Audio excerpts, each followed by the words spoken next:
علاش لي ما نشجع الوداد؟ شنو المانع؟ الوداد غتلعب مع فرقة أجنبية، مع الأهلي المصري في نهاية عصبة الأبطال الإفريقية.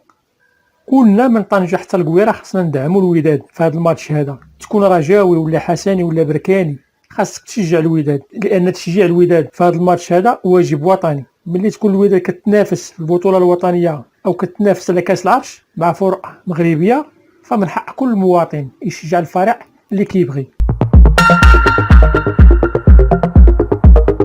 الوداد عندها ماتش صعيب مع الأهلي المصري في نهاية عصبة الأبطال الإفريقية. الوداد تأهلت إلى النهاية بعد ما أزاحت فريق صن داون الجنوب الإفريقي بالتعادل 0-0 في مباراة الذهاب في الدار البيضاء، وبالتعادل إصابتين لمثلهما في جنوب إفريقيا. يعني الوداد انتزعت التأهل من أرض أعداء الوحدة الترابية جنوب إفريقيا. أما الأهلي المصري تأهل إلى نهاية عصبة الأبطال الإفريقية بعدما فاز على الترجي التونسي في مباراة الذهاب ب3-0، وفاز أيضا في مباراة الأياب بإصابة للا شيء.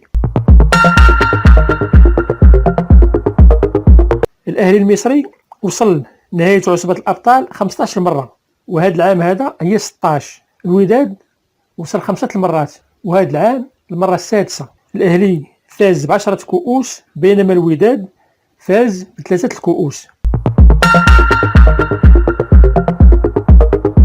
مقابلة النهاية في إطار عصبة الأبطال الإفريقية ما بين الوداد البيضاوي المغربي والأهلي المصري غدا تجرى يوم الأحد 4 يونيو على الساعة 8 بتوقيت المغرب والساعة 9 بتوقيت القاهرة بمصر، على أرضية ملعب القاهرة الدولي.